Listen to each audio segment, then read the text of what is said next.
Frank Matthews was born in Durham, North Carolina in 1944, the son of a sharecropper who knew poverty like the back of his own calloused hands. By the time Frank was 15, both his parents were dead, and he was alone in a world that had never promised him anything. He moved to Philadelphia, then to New York, carrying with him nothing but a sharp mind and an instinct for survival that would define the rest of his life. In the projects of Brooklyn, he learned to read people the way scholars read books, understanding their fears, their desires, their breaking points. By 21, he wasn't just surviving, he was thriving. Frank Matthews wasn't like the other dealers who came up in the late 60s. He was different in ways that made people nervous and impressed at the same time. While most black drug dealers in America worked under Italian mobsters, taking orders and accepting whatever crumbs fell from the table, Frank refused to bow. He went directly to the source, traveling to Latin America and building relationships with suppliers who'd never dealt with a black American before. He spoke their language literally and figuratively, learning Spanish and understanding the business from production to distribution. By 1971, Frank Matthews controlled a drug empire that stretched from New York to California, from Philadelphia to Louisiana. He moved heroin and cocaine through dozens of cities, employed hundreds of people, and made millions of dollars every month. The Italian Mafia watched him with a mixture of rage and respect. The police watched him with frustration. Frank Matthews had done what everyone said was impossible. He built an empire without asking permission. But Frank wasn't flashy like the gangsters who'd come after him. He didn't wear gold chains or drive Rolls Royces through the neighborhood. He was quiet, calculating, always thinking 3 moves ahead. His associates called him Black Caesar, though never to his face. He preferred to let his actions speak. In meetings, he was soft-spoken but firm, laying out strategies with the precision of a corporate executive. He understood logistics, supply chains, profit margins. He treated the drug trade like a business because that's exactly what it was. And business was very, very good. His wife, Barbara, was his anchor. She was beautiful, intelligent, and understood the life they lived without needing explanations. They had a brownstone in Brooklyn, a legitimate cover business, and plans for the future that went beyond the streets. Frank had always told himself this wasn't forever. He'd get out before it was too late, take his money, and disappear into legitimacy. But the deeper you go, the harder it becomes to leave. Every connection you make is a chain, every associate a potential witness, every dollar another reason for the government to hunt you. By 1972, the pressure was mounting. The newly formed Drug Enforcement Administration was making noise, consolidating resources, focusing their attention on the major players. Frank's name was in files on wiretaps and the mouths of informants who'd been flipped. His network was too big, too visible. He could feel the walls closing in even as money continued to pour in. At 33 years old, Frank Matthews was at the height of his power and simultaneously at his most vulnerable. On a humid July morning, Frank sat in his lawyer's office in Lower Manhattan, listening to news he'd been expecting but hoping wouldn't come. Federal indictments were coming, multiple jurisdictions, multiple charges, a coordinated effort to bring down his entire organization. His lawyer, a sharp-dressed white man named Gino Gallina, laid out the options with clinical detachment: fight it in court and risk decades in prison, cooperate and betray everyone he'd ever worked with or run. Frank listened without expression, his dark eyes revealing nothing. Running meant leaving everything behind: the brownstone, the businesses, most of the money. It meant becoming a ghost, living in the shadows forever, always looking over his shoulder. But prison? Prison was a cage, and Frank Matthews had spent his entire adult life refusing to be caged by anyone or anything. The meeting ended with no decision announced. Frank shook his lawyer's hand, walked out into the summer heat, and disappeared into the crowded streets of New York. Over the next few days, Frank moved with purpose. He liquidated what he could, converted assets to cash, made arrangements with people he trusted, which wasn't many. He told Barbara they were taking a trip just for a while until things cooled down. She looked at him with eyes that understood more than her words would say and began packing. On July 2nd, 1972, Frank Matthews and Barbara Hinton checked out of the Bahamas hotel where they'd been staying and walked out into the bright Caribbean sunlight. They got into a car, they drove away, and then Frank Matthews vanished. Not the way most fugitives vanish, caught months later in some dingy apartment or at a border crossing. Not the way informants vanish, found in car trunks or shallow graves. Frank Matthews vanished completely, absolutely, as if he'd never existed at all. The DEA launched one of the most intensive manhunts in American history. They searched every country with no extradition treaty, followed every lead, interviewed every associate, offered rewards, made threats. Nothing. Barbara Hinton was never seen again either. The money, somewhere between $20 and $50 million in cash, vanished with them. Years passed. The other dealers from Frank's era were arrested, killed, or flipped.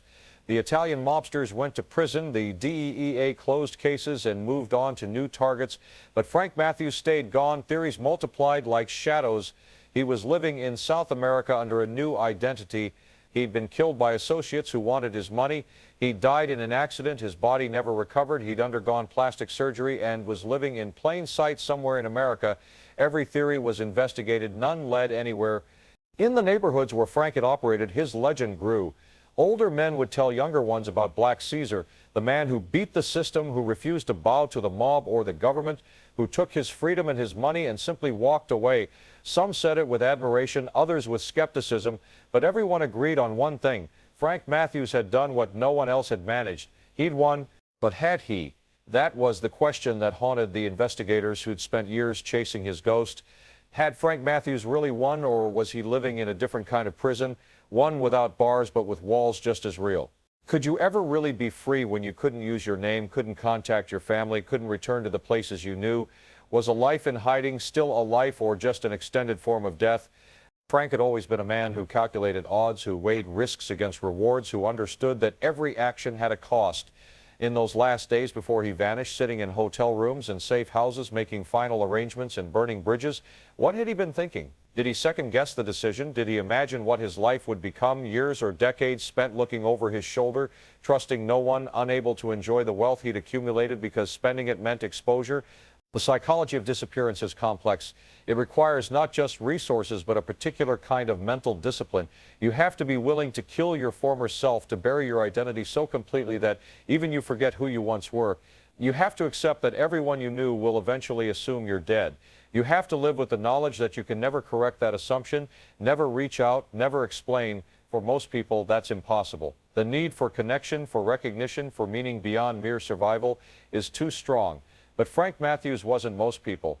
In the criminal underworld, respect is currency, and Frank had earned plenty of it, not through violence, though he could be violent when necessary, but through intelligence, through vision, through the sheer audacity of his accomplishments. He'd proved that a black man in America could build something massive without asking permission from the white power structures that controlled everything else. That legacy, whatever happened to him personally, couldn't be erased. Part 2, the confrontation. The streets of Brooklyn in the winter of 1971 were cold in ways that had nothing to do with temperature. Frank Matthews stood in the back room of a social club in Bedford-Stuyvesant, facing 3 men who'd been his associates for over 2 years. The room smelled of cigar smoke and old wood, dim lighting casting shadows that made everyone look sinister. These weren't street dealers or low-level enforcers. These were his lieutenants, men who controlled territories, who moved product worth millions, who'd gotten rich working under Frank's structure, and now they wanted more. The spokesman was a man named Jerome Taylor, tall and lean with processed hair and a suit that cost more than most people made in a month. Jerome had always been ambitious, which Frank had appreciated. Ambition drove the business forward, but ambition without loyalty was just betrayal waiting for an opportunity. We've been thinking, Frank, Jerome said, his voice carrying a casual tone that didn't match the tension in his shoulders, about the structure we got, about how things are divided. Frank said nothing, just watched. He learned early that silence made people reveal more than questions ever could. His expression remained neutral, but his mind was already working through scenarios, calculating odds, identifying exits. The thing is, Jerome continued, glancing at the 2 men flanking him, we're doing most of the work on the ground. We're taking the risks, dealing with the customers, managing the product, and the split, well, it doesn't really reflect that reality. The split reflects who supplies the product, Frank said quietly. Who maintains the relationships with the sources, who takes on the liability if anything goes wrong.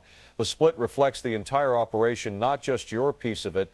That's exactly the problem. One of the other men interjected. His name was Marcus, shorter and stockier, with scar tissue around his eyes from amateur boxing years ago. Your piece is too big. We've been loyal, Frank. We've made you a lot of money. It's time for a more equitable arrangement. Frank's jaw tightened slightly, the only outward sign of his anger. Inside, his mind was cold and clear. This wasn't a negotiation. You didn't negotiate with people trying to take what was yours. This was a power play, carefully orchestrated, probably planned for weeks. They'd come together, which meant they'd talk behind his back, which meant the rot went deeper than just these 3. Equitable, Frank repeated, tasting the word. You want to talk about equitable? I built this from nothing. I went to Colombia when none of you had the connections or the balls to go. I negotiated with people who would have killed you just for showing up. I structured this entire operation so that everyone eats, everyone profits, everyone stays out of prison. And now you want to talk about equitable? Times change, Jerome said, and there was something harder in his voice now, the pretense of friendly renegotiation falling away. You had your run, Frank. You built something impressive, but maybe it's time to step back, let other people step up. Take a smaller role, enjoy your money, stay safe.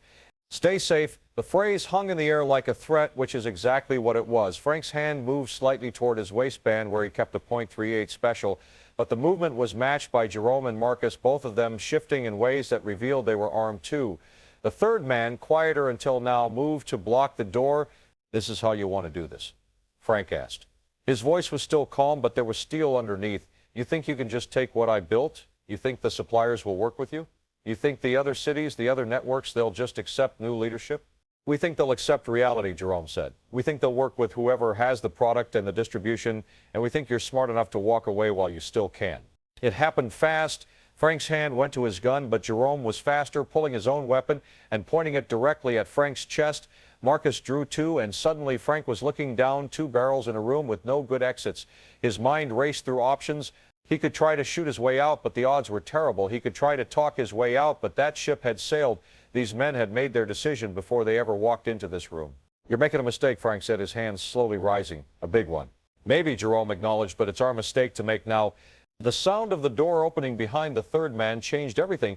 Two more of Frank's people entered, loyal soldiers who'd been waiting outside, who'd noticed the unusual gathering and decided to check on their boss. The room erupted. Jerome turned, his gun swinging toward the new arrivals. Frank lunged forward, grabbing for Jerome's wrist. A shot exploded in the confined space, deafeningly loud. Someone screamed. Frank felt the impact in his side, a burning sensation that spread like fire across his ribs. He'd been shot before, knew the feeling, knew the shock that came with it, but adrenaline kept him moving. He wrestled Jerome's gun away, brought his elbow up into the man's face, felt bone crack. Another shot, this one from Marcus, missing Frank by inches and punching through the wall. Frank's loyal soldiers had their weapons out now, shooting at Marcus and the man by the door. The room became chaos, smoke and noise and violence compressed into seconds that felt like hours. Frank stumbled backward, his side wet with blood. He still had Jerome's gun, brought it up and fired twice at Marcus, both shots hitting center mass. Marcus went down. The third man was already on the ground, hit by Frank's soldiers. Jerome, his face a mask of blood from his broken nose, scrambled toward the back exit, got it open, disappeared into the alley behind the club. The shooting stopped as suddenly as it started. Two men were dead. Frank was bleeding. His soldiers were checking the bodies, securing the room. Frank pressed his hand against his side, felt the hot slickness of blood, assessed the damage. The bullet had gone through, probably missing anything vital, but he needed medical attention and he needed it fast. "Get the car," Frank told one of his men. His voice was strained but controlled. "Back entrance, move." They got him out of the building and into a vehicle, drove him to a doctor they kept on payroll, a middle-aged man with a drinking problem and flexible ethics who asked no questions. The doctor cleaned and stitched the wound, gave Frank antibiotics and pain medication, told him he was lucky. An inch to the left and the bullet would have hit his liver. Frank lay on the examination table, staring at the ceiling, processing what had happened. Not just the physical confrontation, though that was bad enough. The betrayal was what cut deeper. He trusted these men, had made them rich, had treated them with respect, and they tried to take everything from him. Jerome had escaped, which meant word would spread. Other ambitious lieutenants might get ideas. The police would hear about the shooting, even if the bodies disappeared. The walls were definitely closing in now. Over the following weeks, Frank moved carefully. He had his people reach out, send messages, make it clear that what happened to the traitors would happen to anyone else who got similar ideas. He increased security, varied his routine, slept with a gun under his pillow, but he also knew this was unsustainable. The business he'd built, the empire that had made him wealthy and powerful, was also making him a target from every direction. Law enforcement, rivals, even his own people. Success had painted a target on his back that grew bigger every day. It was during this period, recovering from the gunshot wound and managing the fallout from the attempted coup, that Frank Matthews started seriously planning his disappearance. Not as a fantasy or a distant possibility, but as an actual executable plan. He began moving money, creating false identities, reaching out to people who specialized in helping people vanish. He told Barbara about the contingency, watched her face as she processed what it would mean. She didn't argue, she understood. Part 3, the investigation and aftermath. Special Agent William Callahan had been with the Bureau of Narcotics and Dangerous Drugs for 8 years when the Frank Matthews case landed on his desk in early 1972. Now, part of the newly formed DEA, Callahan was a methodical investigator, the kind of agent who built cases brick by brick, following the money, flipping witnesses, connecting seemingly unrelated dots into comprehensive prosecutions. He'd put away dozens of dealers, but Frank Matthews was different. Matthews was the biggest target Callahan had ever pursued, and the case would define his career. The investigation had been building for months before the indictments were prepared. wiretaps on dozens of phone lines, surveillance on known associates, financial records subpoenaed from banks that had processed suspicious transactions. The picture that emerged was staggering. Frank Matthews had built a drug distribution network unlike anything law enforcement had seen from an African-American criminal organization. Conservative estimates put his operation at moving over 100 kilos of heroin per month across multiple cities. His gross revenue was in the tens of millions annually, and unlike many drug dealers who were flashy and careless, Matthews was careful, structured, professional. He thinks like a businessman, Callahan told his team during one of their strategy sessions. He's compartmentalized his operation, kept information siloed, used legitimate businesses as fronts. He's not some street thug we can flip with a 20-year sentence. He's smart, and that makes him dangerous. The plan was to hit Matthews and his entire organization simultaneously. Coordinated arrests across 6 cities, seizing assets, flipping whoever they could flip, and building a case that would put Matthews away for life. The indictments were sealed, warrants prepared, arrest teams assembled. The takedown was scheduled for July 5, 1972. But on July 2nd, Frank Matthews checked out of his hotel in the Bahamas and vanished. When Callahan got the call, he couldn't believe it. They'd been so careful, kept the indictments sealed, maintained operational security, but somehow Matthews had known. Had he been tipped off? Was there a leak? Or had Matthews simply read the situation correctly and made his move before the walls closed completely? The manhunt that followed was massive. Interpol was notified. Airports, borders, known associates all put under surveillance. Callahan personally interviewed dozens of people who'd worked with Matthews, looking for any clue about where he might run. The investigation revealed just how prepared Matthews had been. He'd liquidated significant assets in the weeks before disappearing. He'd sent money to offshore accounts. He'd acquired false identification documents. This wasn't a panicked flight. This was an executed plan. Barbara Hinton, Matthews' girlfriend, had vanished with him, which gave investigators hope. It's harder for 2 people to stay hidden than 1, easier to make mistakes, leave traces. But months passed with no credible sightings. Alleged sightings came in from everywhere. Matthews had been spotted in Venezuela, in Brazil, in West Africa, in Canada, in California under a new identity. Every lead was pursued. Every single one led nowhere.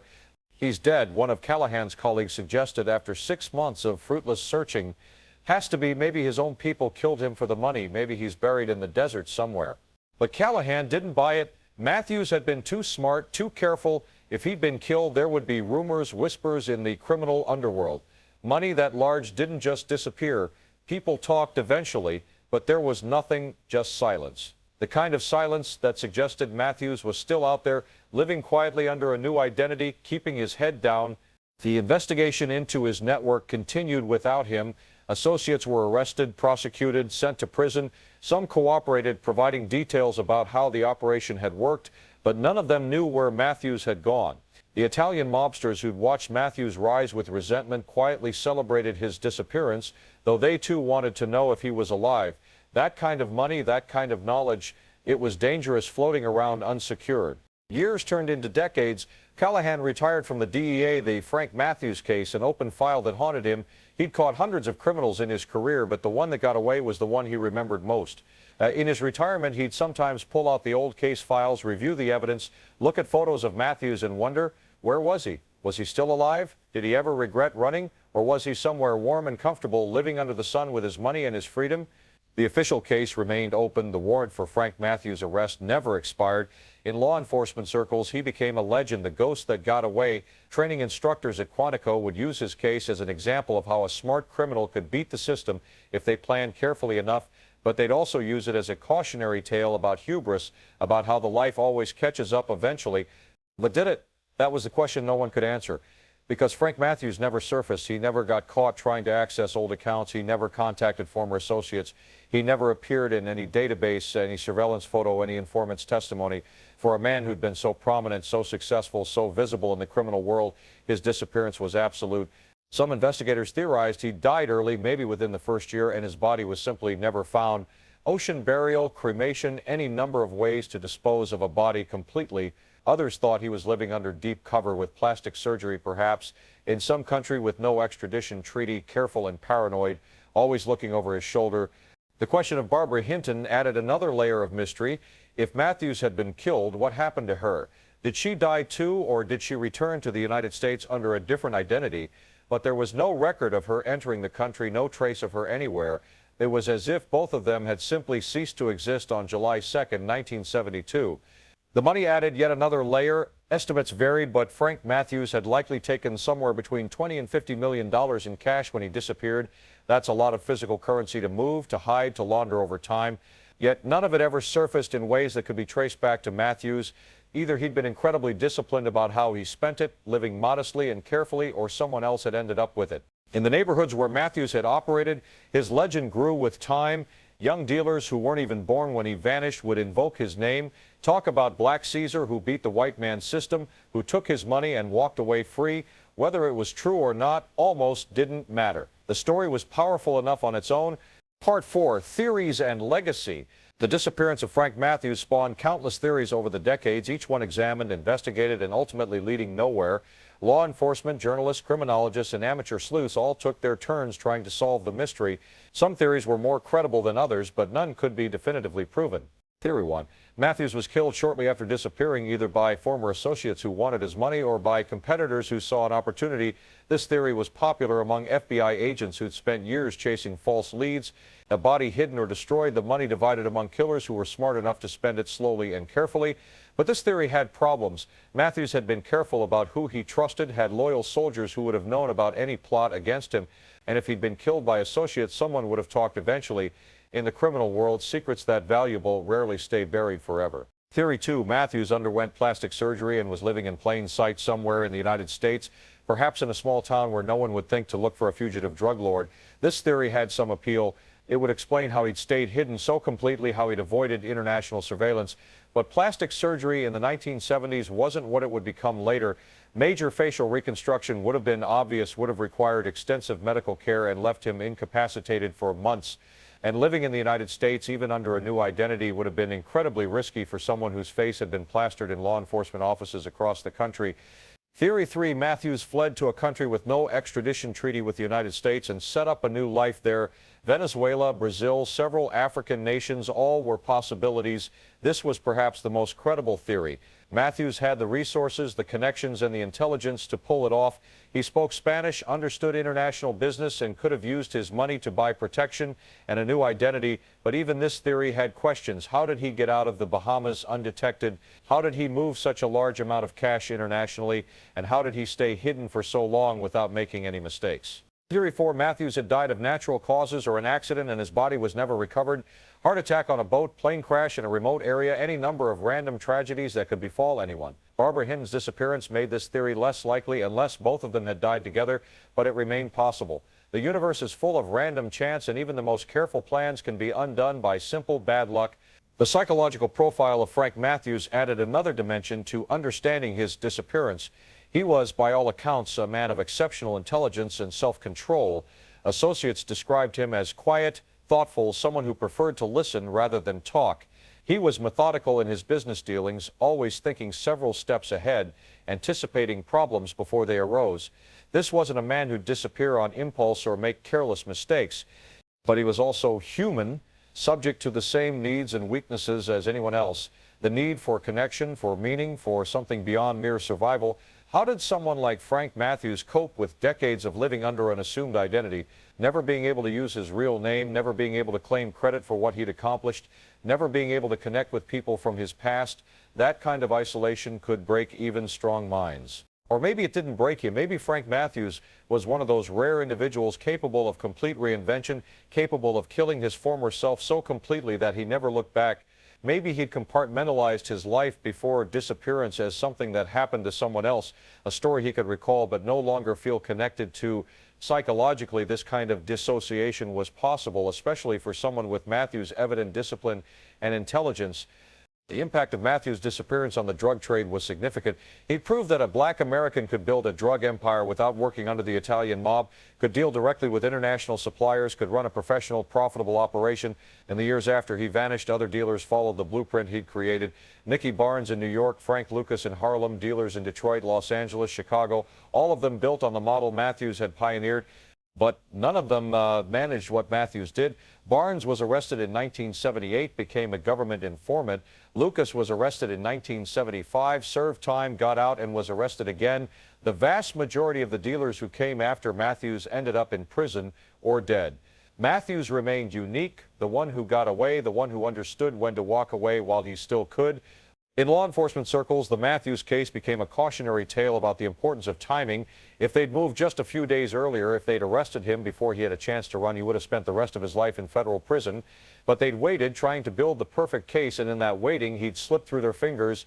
After Matthews, law enforcement changed tactics, moving more quickly on major targets, accepting sometimes that a slightly imperfect prosecution was better than losing the defendant entirely. The cultural legacy of Frank Matthews extended beyond the drug trade. His story became part of urban folklore, a tale of intelligence and audacity, of a man who refused to accept the limitations society placed on him and built something extraordinary through sheer force of will. Whether you viewed him as a criminal or an entrepreneur, there was something undeniably impressive about what he'd accomplished. But there was also a darker question that the legend didn't always address: at what cost? How many lives were destroyed by the drugs he'd sold? How many addicts? How many families torn apart? How many communities damaged? The romance of his story, the admiration for his intelligence and audacity, existed alongside the very real harm his business had caused. Frank Matthews hadn't pointed guns at people and forced them to use heroin, but he'd made it available, profitable, and widespread. The moral weight of that couldn't be ignored, no matter how impressive his disappearance might have been. For the families and communities affected by addiction, Frank Matthews was no hero. He was a predator who'd gotten rich off human suffering and then escaped justice. The fact that he'd outsmarted law enforcement didn't make him admirable. It made his freedom a failure of the system. This perspective, less romantic than the legend, was equally valid and often overlooked in discussions of his legacy.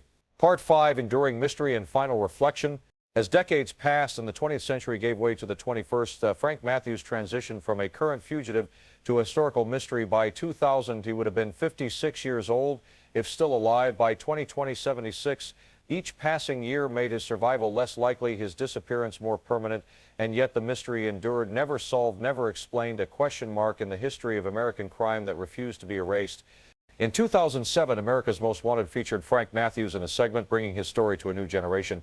The episode generated hundreds of tips, alleged sightings from across North America and beyond.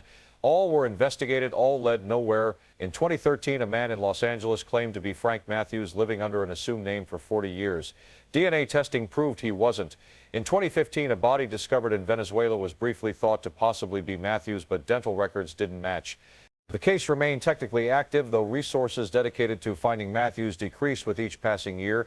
Younger agents working on current cases had never heard of him. The men who'd investigated him originally were retired, many of them dead. The criminal organization he'd built was long gone, its members scattered, imprisoned, or deceased. The world had moved on. But the story wouldn't die. Filmmakers periodically announced plans for movies about Matthews, though most never got made. Writers published books theorizing about what happened to him. Podcasts devoted episodes to examining the evidence, interviewing retired agents, exploring the various theories. The fascination endured because the mystery did. There's something fundamentally compelling about someone who completely disappears. In an age of surveillance and digital footprints, when privacy seems increasingly impossible, the idea that someone could simply vanish and stay vanished holds a certain appeal. Frank Matthews did what many people fantasize about. He walked away from his life, took his money, and started over somewhere else. Whether that's admirable or condemnable depends on your perspective, but it's undeniably fascinating. If Frank Matthews was still alive somewhere, what would he think about his legend? Would he be amused by the theories, the searches, the endless speculation? Would he feel satisfaction at having outwitted everyone? Or would he feel something more complicated, maybe regret at the life he'd left behind, the identity he'd abandoned, the connections he'd severed? Would decades of hiding feel like freedom or like a different kind of prison? These questions would never be answered unless Matthews himself chose to surface, which seemed increasingly unlikely. If he'd stayed hidden this long, he would almost certainly stay hidden until death, and perhaps after death too, buried or cremated under his assumed name, his true identity never revealed, the mystery preserved forever. The psychology of maintaining a false identity for decades is complex. Studies of people in witness protection, of defectors living under new names, of individuals who fake their deaths, all suggest that the psychological toll is significant. Memory becomes complicated when you can't openly acknowledge your past. Relationships remain superficial when you can't share your true history. The achievement of staying hidden becomes its own kind of burden. But perhaps Frank Matthews was different. Perhaps he possessed a psychological flexibility that allowed him to truly become someone else, to internalize his new identity so completely that his old self became just a memory, distant and disconnected. Perhaps he'd built a new life with new relationships, new purposes, new meanings, and rarely thought about the man he'd been in 1972. Or perhaps he thought about it constantly. Perhaps every day he looked over his shoulder, half expecting to see federal agents. Perhaps every time he saw his assumed name in print or heard it spoken, he felt a jolt of disconnection, a reminder that this identity was a fiction. Perhaps the freedom he'd bought with his disappearance felt less like freedom and more like exile. The money, too, must have been complicated. If Matthews had successfully hidden $20 to $50 million, he theoretically had the resources to live comfortably for the rest of his life. But what good is money if spending it creates risk? If buying property, investing funds, or making large purchases could potentially expose you? Money that can't be spent is just paper, numbers in a ledger, potential energy that remains forever unrealized. Some investigators theorize that Matthews had spent his money slowly and carefully, maintaining a modest lifestyle that wouldn't attract attention. Others thought he might have invested it in legitimate businesses under his assumed identity, building a new fortune atop his old one. Still others believe the money might have been largely gone, spent in those first few years on bribes, on establishing his new identity, on the infrastructure needed to stay hidden. The question of Barbara Hinton added emotional complexity to the story. If she'd stayed with Matthews all these years, their relationship represented something powerful, a love strong enough to endure complete isolation from everyone and everything they'd known.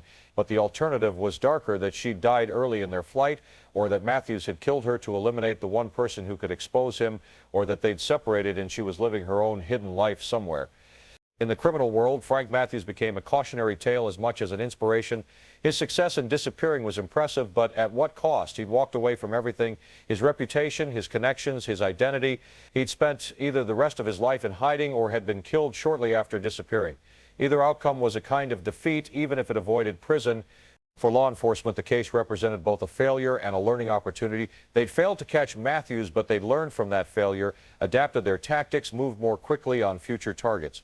In that sense, Matthews' escape had strengthened the system, even if it frustrated the agents who'd worked his case. The broader cultural impact of Frank Matthews' story spoke to something fundamental in the American psyche: the belief in reinvention, in the possibility of escaping your past and becoming someone new. This is, in many ways, an American mythology, the idea that you can always start over, that your history doesn't have to define your future. Matthews took this to an extreme, literally erasing his identity and creating a new one. But unlike most American reinvention stories, Matthews' reinvention wasn't in pursuit of a dream or a better life. It was an escape from consequences, from justice, from the harm he'd caused.